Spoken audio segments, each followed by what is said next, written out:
that's more fun. From every continent to every land, we just come separate 'cause that's more fun. Oh, you know we are one. Oh, you know we are one. Oh, you know we are one. We just come separate 'cause that's more fun. Coyote, lizard, leopard and whale, we just come separate 'cause that's more fun. Sunflower, crabgrass, willow and kale, we just come separate 'cause that's more fun. Oh, you know we are one. Oh, you know we are one. Oh, you know we are one. We just come separate 'cause that's more fun.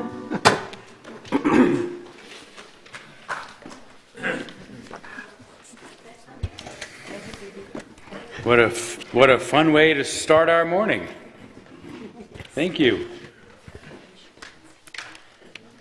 Let's see, I've been gone a couple of weeks. I'll see if I remember how to do this. Fortunately, I have notes. So, by the way, I've missed seeing you. People said, you've been gone a long time. I was like, gone a week. But it was 2 Sundays in a row. But it does feel like that. I really do miss our time together. So it's good to see you. Glad you're here this morning. Welcome to everyone to the Unitarian Universalist Church of Spokane, where we join together to create a nourishing, liberal religious home and to champion justice, diversity, and environmental stewardship in our wider world, or as we say in short, to create community, find meaning, and work for justice. I want to begin as usual by embracing all that you bring with you to this space, all of your uniqueness, your unique beliefs, your background, your lifestyle, your experiences, all that helps make you who you are is welcome here this morning. And this includes those of you who are in the room with us. Thank you all for being here. And as well as those who are streaming with us today and Zooming with us. Great to know that all of you are here as well. So welcome to one and all. And a special welcome to those of you who might be joining us for the first time, either online or visiting with us here in person. Good to have you as well. You're equally as welcome. I do want to begin with noting that our Unity candle is lighted at the front of our sanctuary. This is something we do when one of our members has recently passed away. I know you got word last Sunday that church member Ray Emerson passed away just a couple weeks ago on October 29th. I was not here for that announcement, and I know the candle wasn't lit in his honor since we were just getting word during the service, but I definitely wanted to light it today anyway because I loved Ray. I don't know how many of you got to know Ray Emerson. Probably not everybody, but some of you. And if you didn't, I'm sorry, because Ray was a uniquely enjoyable person to have in this world, let alone in our lives. He was oddly interested in very serious topics, knowledgeable about them, wanted to converse about them, and at the same time maintained this sense of lightness and humor that just made you feel good about being in his presence. And when I heard that he had passed away unexpectedly, I was sad, and I'm still sad not to have Ray around. So we honor his life and his light and his lightness with this candle at our service this morning.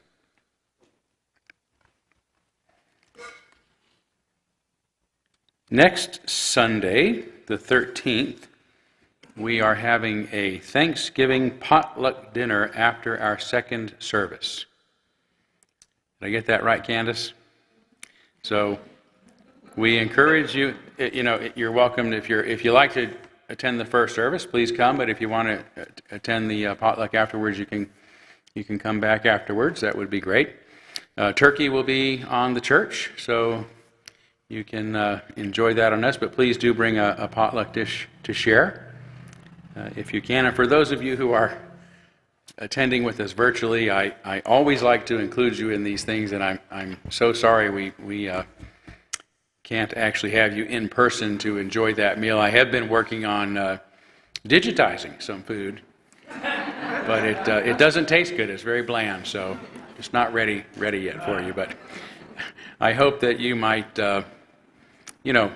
enjoy something special next Sunday as well, and in a way of joining us in our communal sharing. So that would be great. Also next Sunday is going to be an intergenerational service. So we're going to invite what children are here to stay in the service with us. It's going to be a service on the difference between puppets and people. A lot of people don't know. So we'll talk about some of that, and I'll try to bring out some of my fun characters to make sure that the children with us enjoy my rantings as well.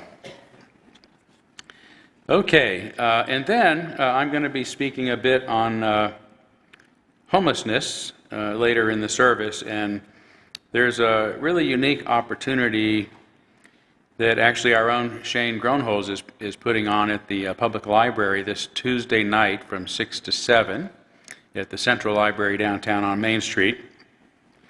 It's entitled Getting Real About Homelessness in Spokane, a proven plan to meaningfully address homelessness. And there's a lot to it. I'm not going to read it all, but I wanted to share with you just some of the speakers that are going to be there. So let me pull up Shane's text here real quickly. So Gavin Cooley, Ben Stuckert, and Chris Patterson are going to discuss how Spokane can learn from the failures and successes of other U.S. cities and make significant progress towards reducing homelessness. So, Gavin Cooley is a CFO of the city from 2003 to 2020. He's managed the city's credit ratings from near junk status to its current AA rating and so on. Chris Patterson is a veteran of the foster care system and now serves as Community Solutions Advisor to Washington Trust Bank and lots of other good stuff. And a lot of you, I think, know a lot about Ben Stuckert, who's an all-around great guy and former leader of the City Council and also is involved in housing and homelessness issues even as we speak. So, great opportunity. I'm also going to actually cancel our Kirkara group this Tuesday. Sorry, Lynn and anyone else who attends. We just started meeting in person again in our chapel, but I will encourage the Kirkara members to go to this meeting, and it's a good opportunity to put our practice into practice. But also for all of us to hear more about some potential solutions to what is a growing problem and an immediate problem in our own community. So I want to go and hear from these fellows and about more about what we might be able to do as a church to address this. We're working on it, but the sands are shifting so much. I think we have to shift our own approach, and this might help guide us in the best direction. So that'll be a great meeting, and thanks to Shane, who's not here right now. Maybe he'll be here later, I don't know, for putting this together. So, also, I might have to shorten my sermon here, but I want to apologize for our web woes. Now, I made that word up. I'm very proud of it, web woes. It's one word, web woes. Yeah. Well, if you haven't noticed, we've been without a website for 2 weeks, apparently, or about 2 weeks. And we've been working with our host, who just can't seem to figure out what's wrong. So we will address that in the long term regarding the host once we get it up and running. But right now we're trying to get it up and running, and so folks can't even get on to click on the link to join us during our live stream right now. We're sending it out to our entire mailing list so folks can get the link directly, but some of them may not get that or see it. So lots of apologies. We're working on it. We're going to try to make it happen as soon as possible. So sorry for our web woes. I like the word. And also want to take just a minute real quickly to welcome our folks who are Zooming with us. It's always great to have you. Let's see. Oh, we've got a good crowd up there. Let's see. Hey, you're all waving. Is there anybody who's joining us with you that we've not been able to introduce yet? Yes, we have my son Leif Anderson and Lila, who is new. I don't know who she is, but welcoming her. And Melinda and Tom, you may not have seen in the middle there of my screen, anyways. And the rest are old friends. Wonderful. Well, great to have old friends and new friends joining us as well. We don't have as much time because I've been blabbering, so I won't let you all introduce yourselves this morning. But welcome to one and all. And yes, we do know Lila Gervin, and Lila, glad you're taking advantage of the Zoom service. Lila is one of our often in-person members here, Terry. So now you know a little bit about her background. But great to have all of you, and look forward to being together during this morning service. So thank you. All right, with that said, I'm still going to take time out for you guys to greet one another. I think that's also an important part of our service. So please take a few moments to say hello to some new friends and some old friends alike.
All right, more opportunity to visit with one another after our service, but we are going to move forward now by lighting our chalice.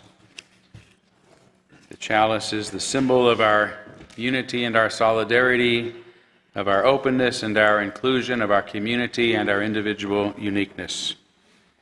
May this small flame be our offering of warmth to those who are cold and alone, and a light to those in darkness. May it be a flame that ignites justice in our world and a beacon of hope to those in need, and may it reflect at least a spark of truth wherever truth has been lost, and cast a healthy shadow of doubt wherever it's been found.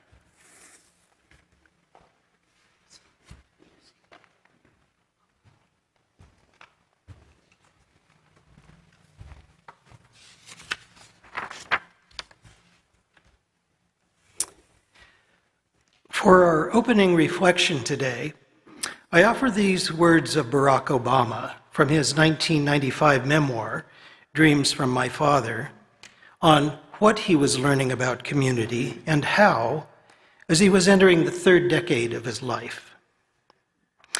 At the time, about to graduate from college, I was operating mainly on impulse, like a salmon swimming blindly upstream towards the site of his own conception.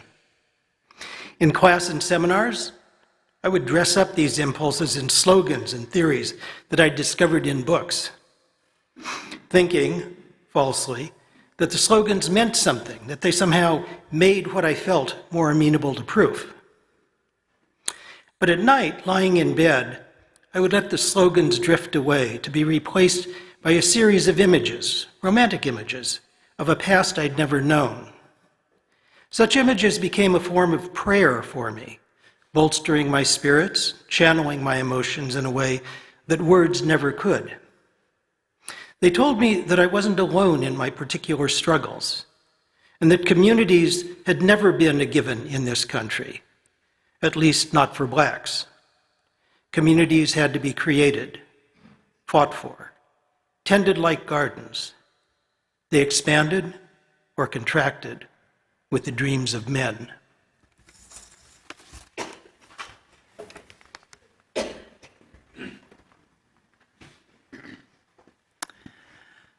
We're going to sing a very familiar hymn for most of you. It's called Blue Boat Home, and we're singing it in honor of Ray Emerson, who at one point in his life sailed at least half, if not more, I have to get more details, around the world in a sailboat.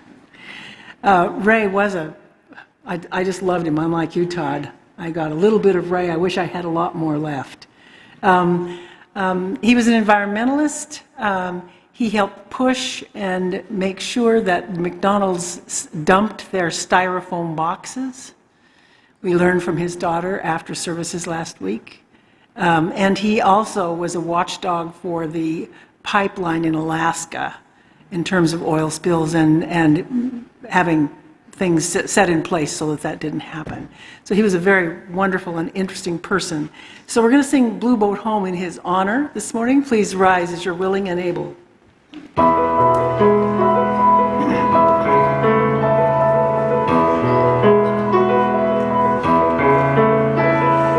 Though below me I feel no motion, standing on these mountains and plains, far away from the rolling ocean, still my dry land heart can say, I've been sailing all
Told you I was going to forget what I'm supposed to do.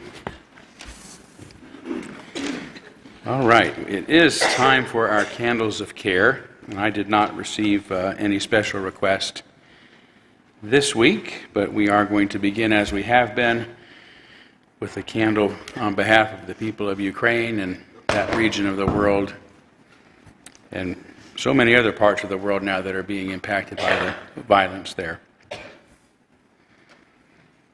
Let's take a moment of silence as usual on behalf of others that you might be thinking of, and as usual, you're welcome to name them aloud at this time if you'd like.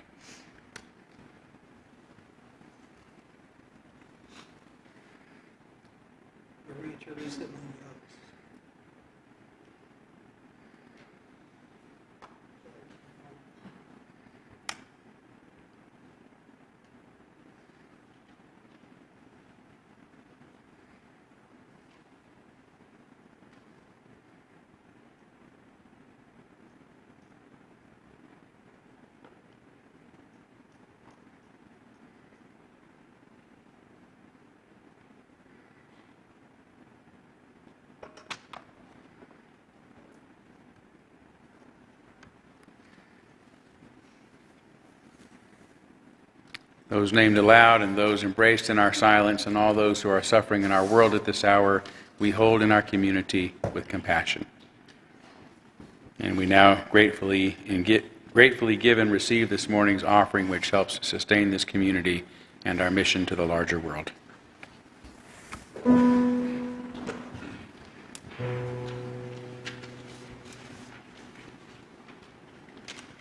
Autumn time, red leaves fall, while the weeping sky looks over all.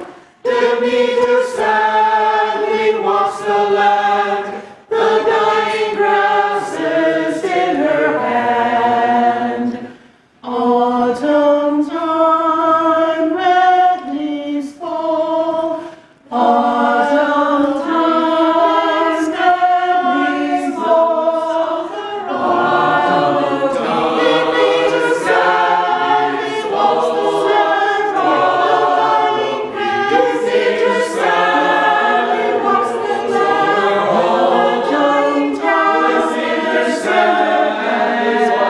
land, the dying grasses. Sadly falls over all. Demeter sadly walks the land, the dying grasses. Demeter sadly walks the land, the dying grasses.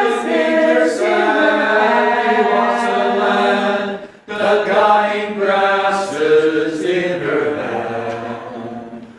Autumn time, red leaves fall, while the weeping sky looks over all. Demeter sadly walks the land, the dying grasses in her hand.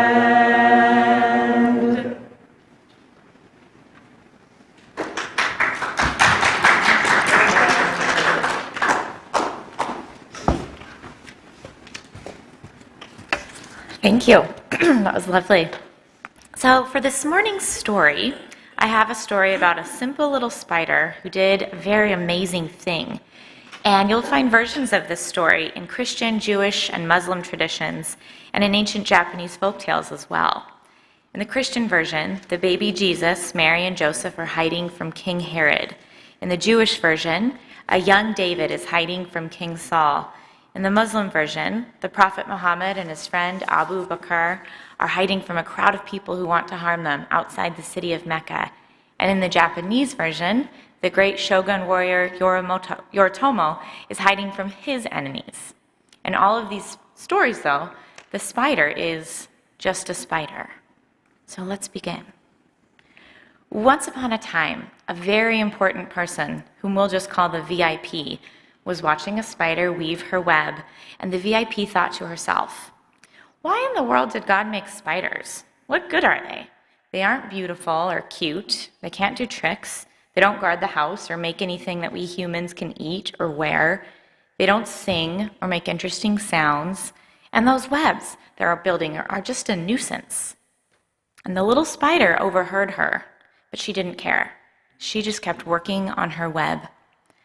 Soon, though, the VIP was in trouble.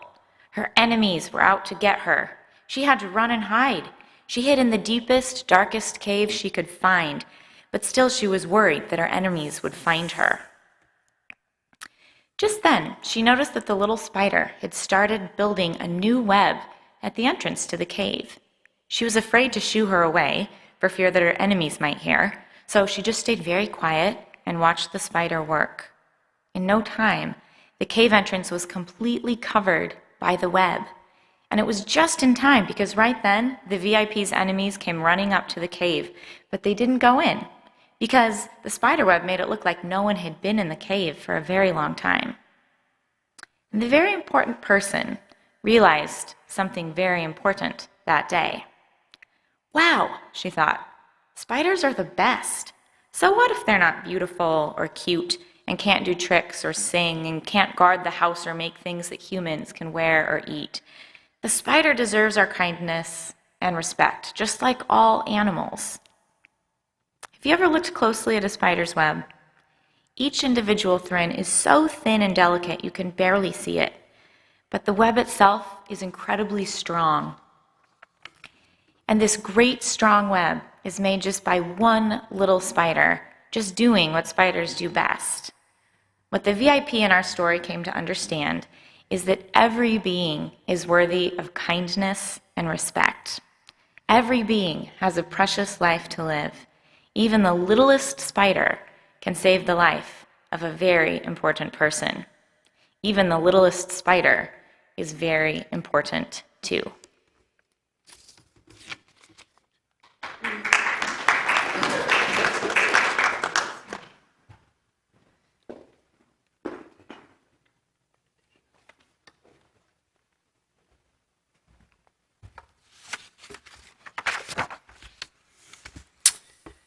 For today's meditation, I invite you into a state of repose. Assume a seated position of balance and comfort. Close your eyes if you like, and breathe calmingly, regularly, evenly, fully. Let these words of contemporary writer Michael Pollan on drawing lessons from nature lead you into meditation. The greatest single lesson the garden teaches is that our relationship to the planet need not be zero-sum. That as long as the sun shines and people can still plan and plant, think and do, we can, if we bother to try, find ways to provide for ourselves without diminishing the world.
For our reading today, I offer these brief words from the Unitarian minister William Schultz. This is the mission of our faith, to teach the fragile art of hospitality, to revere both the critical mind and the generous heart, to prove that diversity need not mean divisiveness, and to witness to all that we must hold the world in our hands.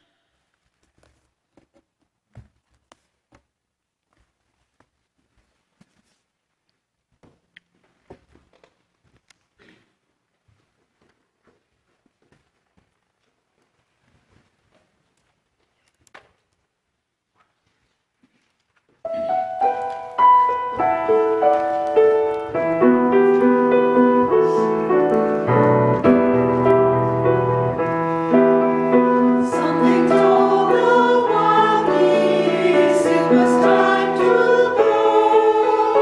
Though the fields lay golden, something whispered snow, whispered snow.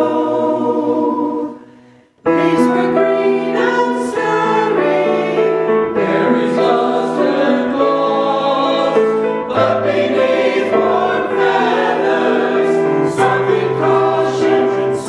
caution, frost.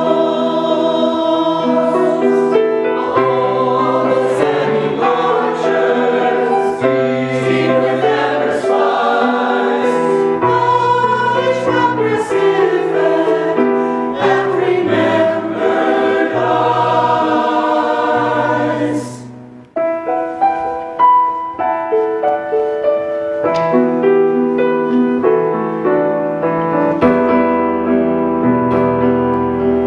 Something told the wild geese it was time to fly. Summer sun was on their wings. Winter in their cry.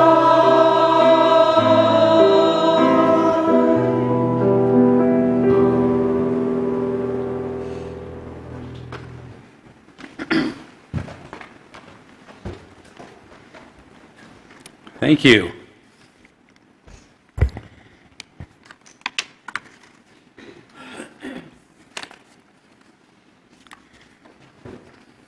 I notice not only is our clock wrong, but it has suddenly stopped, so I have no idea how to keep up with myself. I'll just get an idea of how much time we have. Okay, good. Not that it matters.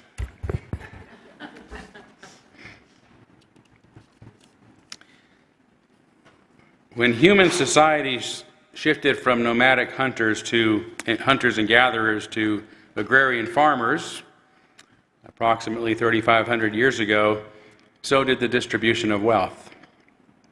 Prior to this, a particular hunter may have gotten more game, or a particular gatherer may have collected more, say, cowrie shells than anyone else, which would have meant that they had a bit more than others.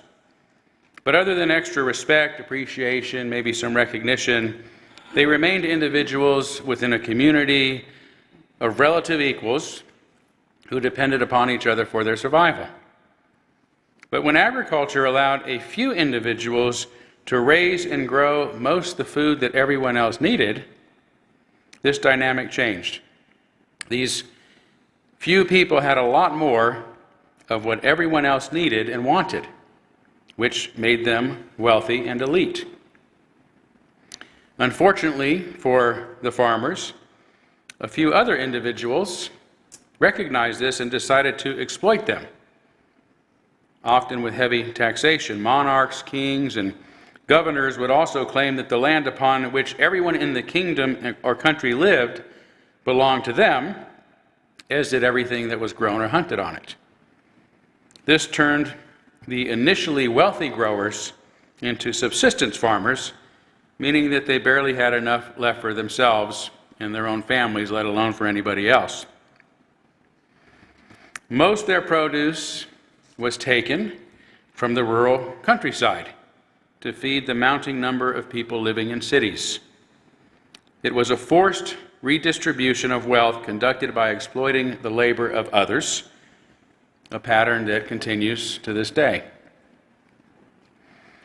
Since most people want to feel good about themselves and that their actions are just, the rulers justified such exploitation by looking down on those they exploited or blamed them for their own woes. Since the growers were always rural, human society has since been a tale of city folk and country folk, as allegorized in Aesop's famous fable about a city mouse and a country mouse, in which the city mouse looks down upon its country cousin. Pagan, for example, which many now believe refers to an ancient natural or nature religion, comes from the Greek word pagani, which simply means farmers or country folk. Surely those in the countryside practiced different ways and had different beliefs than some of the city folk, which became a reason for their urban superiors to look down upon them. The very word peasant, which refers to the poorest among them, best translates to mean local inhabitants. The peasants were the local yokels, the joke, who could be dismissed as stupid and backward. Likewise, heathen comes from the word meaning untilled land, and savage from the Latin word for woods. Peasants, pagans, heathens, savages were all references to people who were looked down upon because they lived in and worked the land.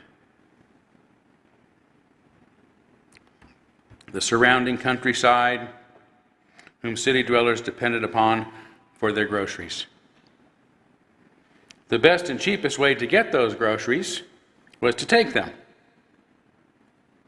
which could only be done with a clean conscience by first dehumanizing and demonizing the growers, the farmers, the laborers, the country folk, as inferior beings with evil ways who deserved what they had coming. Believing one holds a superior religion is also a reason used to justify the persecution of others. Those with pagan ways, heathen ways, savage ways, country ways offend the gods and should be punished for their sacrilege. In his book, Parables as Subversive Speech, theologian William Herzog says ancient agrarian societies had a top tier and a bottom tier. The top tier comprised of very few compared to the many at the bottom tier. The top tier, he says, was accompanied by the ruler, the ruling class, retainers, and a few merchants who controlled 50 to 67% of the annual wealth of their societies. The bottom tier was occupied by peasants, artisans, merchants, the unclean and degraded, and at the very bottom, the lowest of the lows, the expendables, although it contained the lower members of the retainer class as well. So the ruling elite represented, guess what, 1 to 2% of the population.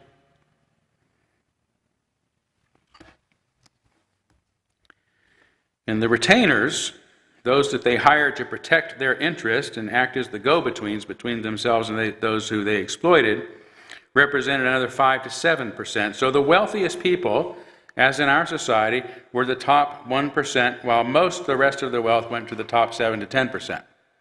So we're looking at a 10% having most of the wealth.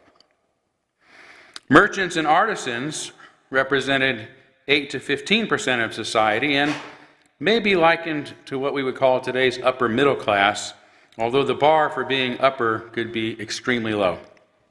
The majority of society, the peasants, the local inhabitants, comprise most of the population, between 70 and 80%. Another 5% were among the unclean and degraded, whose dire circumstances required them to undertake unclean and degrading jobs that made them unfit for socializing. They were those among whom Jesus was often criticized for publicly engaging with. Even lower than these untouchables, however, were the expendables, representing 5 to 15% of the population at any given time. Herzog says the expendables were people who had nothing left to sell but the energies of their own bodies and their animal energies. At best, they were day laborers, hired on the spot for the meagerest of amounts, or especially the women and children among them became prostitutes or joined gangs of bandits. Whatever they did, the average life expectancy once becoming an expendable was less than 6 months. And everyone in the second tier always teetered on the edge of becoming socially expendable. 90% of the population teetered on the edge of becoming expendable. Today, we'd like to think that society has improved much since ancient times, and in many ways it has, but in some important ways it has not, as Herzog's stratification suggests. Things today are in many ways the same as they were then. Today, according to a recent analysis from the Congressional Budget Office, the 3 million people who make up the wealthiest 1% of Americans are collectively worth more than the 291 million that make up the bottom 90%. After a 2017 study by the Institute for Policy Studies based on Forbes' 400 list of wealthiest people and the Federal Reserve's 2016 survey of consumer finances, it was widely reported that the 3 wealthiest billionaires alone had more money than half the people in the country combined. Not that so few people being filthy rich is necessarily unjust. Nor is getting rid of billionaires necessarily going to do anything to solve poverty. Some people having way too much is not necessarily the cause of lots of people having too little. The problem, rather, is an economic system that doesn't work well for the prosperity of all people. Had the vast majority of our nation's citizens become more prosperous, even as a few were becoming tremendously wealthy, there would be little for us to be concerned about, at least in this regard. But since the late 1980s, the rich have been getting richer, much richer, while the poor have been getting poorer. And this means that there is something wrong, and probably unjust, about our nation's economic system.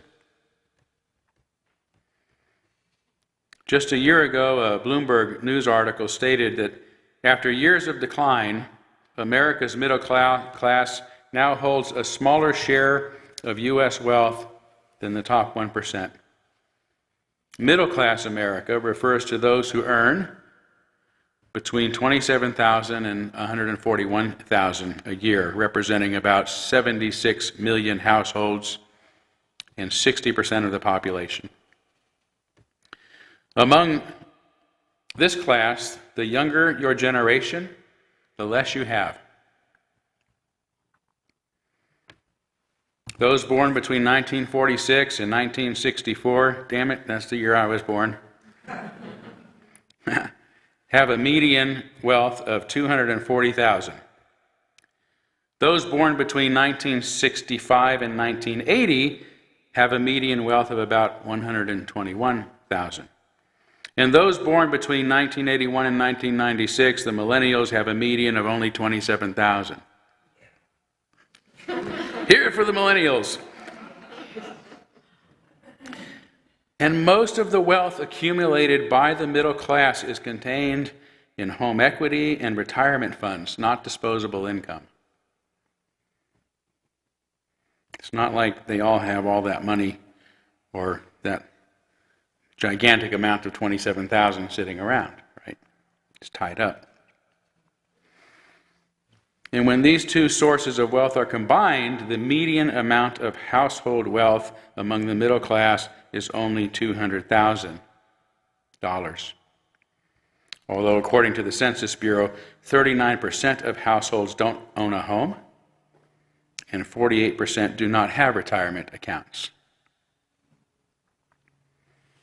In short, as in ancient times, many within the middle class are on the verge of falling into poverty for any variety of reasons or unexpected impending disasters, including skyrocketing inflation. Let's consider some of what's transpired during just the past few years. The subprime lending scandal of 2008, or at least it came to a head in 2008, was costly to working class Americans in many ways, including making it harder to qualify for home loans. This meant more Americans would have to rent, causing higher demand for rental properties, leading to rising costs, which continues to escalate today. By 2018, only 10 years later, the average rental cost for a 1 to 2 bedroom apartment in the U.S. reached $1,405 per month. That's the average cost. At today's wages, that's an impossible amount for millions of Americans. Another reason for these escalating housing prices is that during the past 70 years, Americans, like most of the rest of the world, are becoming city mice. Have been becoming city mice. In 1950, 64% of us lived in cities. Today it's nearly 85% and continuing to grow. This exodus from the countryside has decimated rural communities, causing their equitized wealth to plummet, causing their home values to shrink, even as it has caused greater demand for housing in cities, resulting again in skyrocketing prices and housing shortages. And most recently, due to the economic impacts of COVID-19, including supply chain shortages and rising fuel costs, inflation again is out of control, even after several attempts by the feds to help curtail it. That means things are tough for most Americans, not only the 60% in the middle class who are on the edge, but for the other 30% of Americans who have already fallen over the edge or never managed to rise above it to begin with. So turning to our topic of homelessness, I've gone to such lengths to discuss the similarity between ancient agrarian societies and today's societies because I want to dispel a misnomer, if not a prejudice, that many of us have been conditioned to believe regarding the homeless. Namely, that homelessness is a result of addiction and mental illness. Just this week, I met a fellow who spoke very compassionately about the homeless and our need as a society to better help them by doing more with issues of addiction and mental illness. But he did not say anything about those who might be homeless because they simply can't afford a home. And I bring this up not to criticize him, but to point out how difficult it can be, even for those of us who want to help, to see past this stereotype. But if it's true that homelessness is rooted mostly in addiction and mental illness, then the fault lies with the individual, with the homeless person. If, however, it is rooted in poverty, the fault lies with our entire society and its economic failures. If it is caused by addiction and mental illness, then we can choose whether or not to help. To help is but an act of compassion for us, but not our responsibility because it is no fault of our own. On the other hand, we may choose not to help because we think even the smallest handout will only be used for more drugs and booze, or because we must leave mental illness to the experts or to the police we pay to deal with the crime that it leads to. But if homelessness is mostly caused by poverty because of an inadequate economic system, then the fault is shared by all of us and is our responsibility to help. We can help by volunteering our time and resources to help those most in need, but we must also help by demanding more of our society. This includes expecting our local, state, and federal officials to make reasonable adjustments to our economy so that it works well for everyone. An economy that doesn't is a failed economy.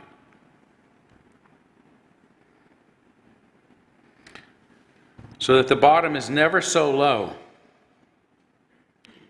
that we end up with our own modern version of an expendable class who have nothing left to sell but the energies of their own bodies and their animal energies. Individuals whom we can choose or not to choose to help out of their circumstances because we consider them of their own making. So the question before us is, which is it? Is homelessness a self-induced crisis, or is it the failure of our society? It's reasonable to conclude both must be true to some extent. So the real question is, which is mostly true? Do most homeless people fit the stereotype or not? And if they do, is helping them merely a choice, or does it remain our obligation? Can we excuse ourselves from helping or fearing and criminalizing the homeless, often for just being homeless? Or like the expendables of every age, do we criminalize them to justify the status quo and to relieve ourselves of any burden our society has for creating a situation that leaves too many people out? To begin to wrestle with these questions, it might surprise you to know that the number of homeless people in the U.S. is relatively small. Relatively small. According to recent surveys, there are just under 600,000 homeless people in the country, about 70% of whom are individuals and 30% of whom are families with children. While that's a lot, it's less than 0.2%. That's 0.2% of our population. And the number of homeless in our society is declining and has been since 2015. According to HUD, the Department of Housing and Urban Development, between 2020 and 2021, when the last survey was completed, the number had decreased 8%, a sharper decline than even usual. And that's obviously good news. But if true, why do tent cities appear to be cropping up in cities throughout the nation? Something we hadn't seen until very recent years. Why does it look to us like homelessness is on the rise? Has there been a sudden increase in addiction and debilitating mental illnesses?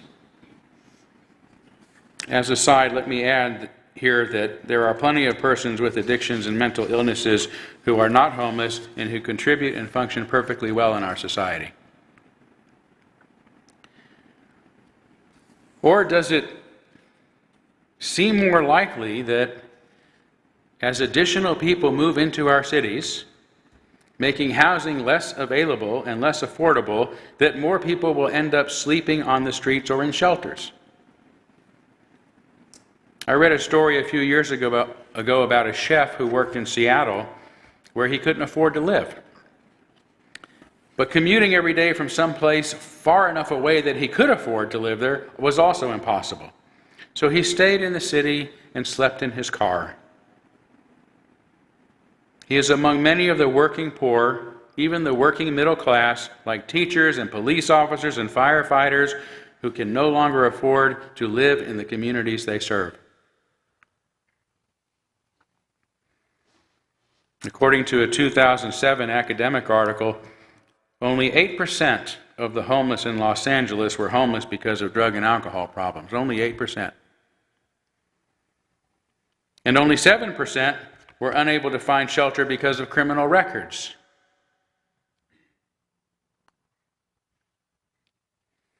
The study found that most people fell into homelessness for one of three reasons: loss of material resources, loss of family or social connections, and loss of health. Job loss, debilitating illnesses making it impossible to work, divorce, causing a cut in income and benefits, and so on, were the kind of reasons that most people were becoming homeless. They are people like most Americans living paycheck to paycheck who were on the edge of destitution to begin with, not criminals or addicts or too insane to be functional. In the long ago past, those our societies pushed to the wayside were dismissed as untouchable, unclean, degraded, expendable, and deserving of the circumstances they were in. In the more recent past, they were forced to go live on a reservation, pushed into poor communities to live behind red lines with their own kind, or to the other side of the tracks where they could be overlooked by the rest of society. Today, when it comes to the homeless, we have been conditioned to lump everyone into a negative stereotype that frees us from our responsibility to help our neighbors, our fellow citizens, who are part of a society that simply doesn't work for everyone, including not every hardworking American, be they from the city or in the woods. We live in a society in which wages have remained flat for decades, even as the demand for the cost of housing have steadily risen and are now out of reach for most Americans, or many Americans. The solutions to this embarrassing and painful problem are numerous. What they need is adequate funding.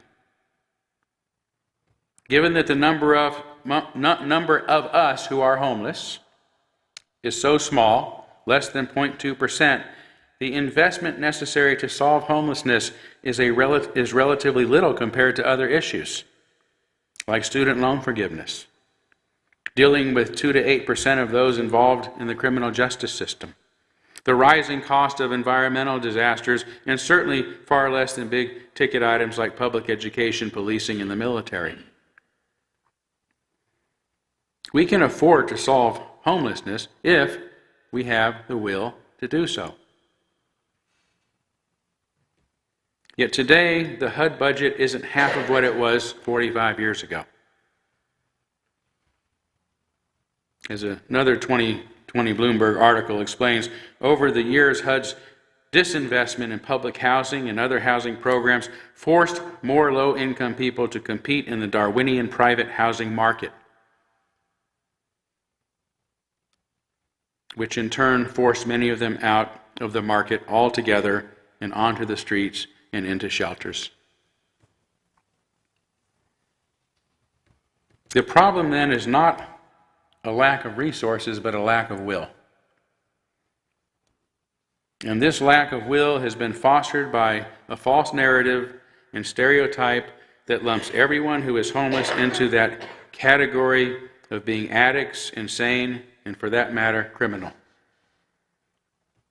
The official definition of a homeless person, by the way, is an individual or family who lacks a fixed, regular, and adequate nighttime residence.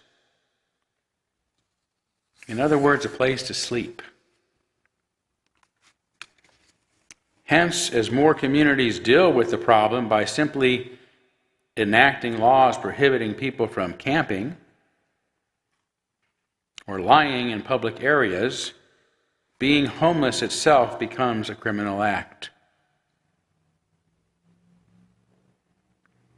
Now, in addition to facing poverty and hunger, the cold, the homeless must fear their own overwhelming, inevitable, and natural urge to sleep, because sleeping on the streets, even when you have no place else to go, is criminal. It effectively says you cannot be homeless in our city. It's a crime.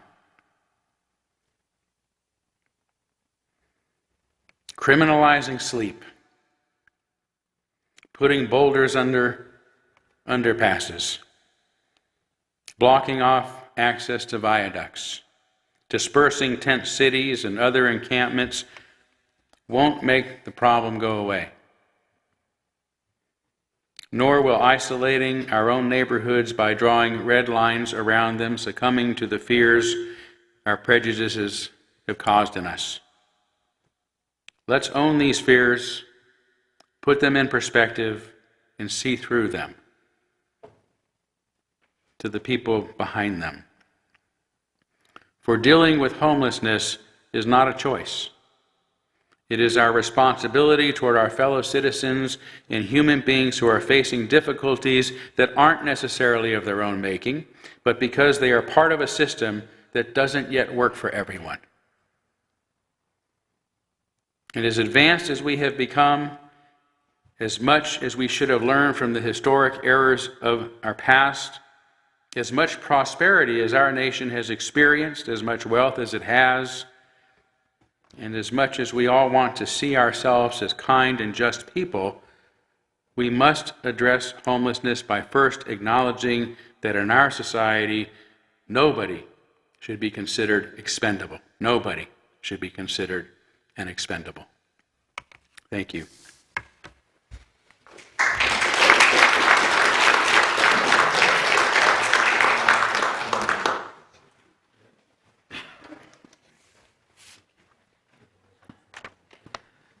We're going to sing Woody Guthrie's This Land Is Your Land today, and we're going to use some verses that aren't usually sung anymore that refer to some of the things that Todd was talking about. So please rise as you're willing and able. And those of you in the back, for some reason this did not get printed in our order of service insert, so the words will be on the screen. If you need to move up, please do so.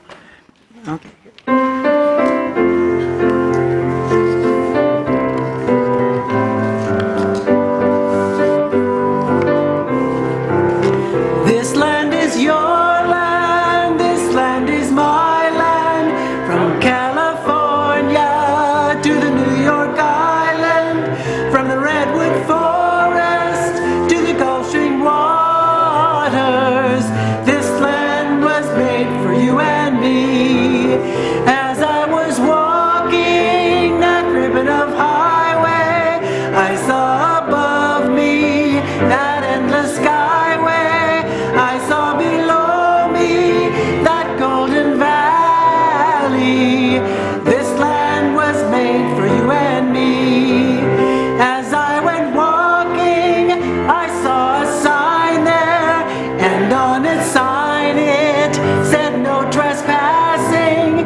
As they stood there hungry, I stood there asking, is this land made for you and me? This land is your land, this land is my land. From California to the New York Island, to the Redwood Forest, to the Gulf Stream waters. This land is made for you and me.